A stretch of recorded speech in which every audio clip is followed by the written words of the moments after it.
Bolani qanday ko'tarish kerak? Farzandingizni tinchlantirish va o'kslatish uchun chaqaloqqa qulay holatni bering. Yangi tug'ilgan chaqaloqda bu lyulka holatni men sizga ko'rsataman. Mana. Mana biz chaqaloqni sekin bosib, tanasini quchoqlaymiz. Bola o'zini himoyalangan, xotirjam va iliq his qiladi. Tebranish paytida tanamizning harakatlari yumshoq va yaylovli bo'lishi kerak. Bolani yuqoriga va pastga silkitish kerak.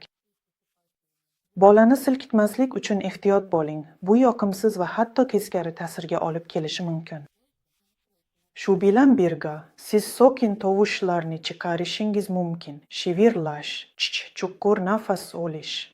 O'zingizni ehtiyot qiling va bolani ko'tarishda ortiqcha qilmang. Bolaga tinchlanish va uxlashga tayyorlanish uchun qo'lingizda bir necha daqiqa yetarli. Orqangizni to'g'ri tutishga, oyoqlaringizni esa biroz bukib turishga harakat qiling. Belni ehtiyot qiling. Umuman olganda, siz bo'sh va erkin bo'lishingiz kerak, ehtiyot bo'lishingiz lozim.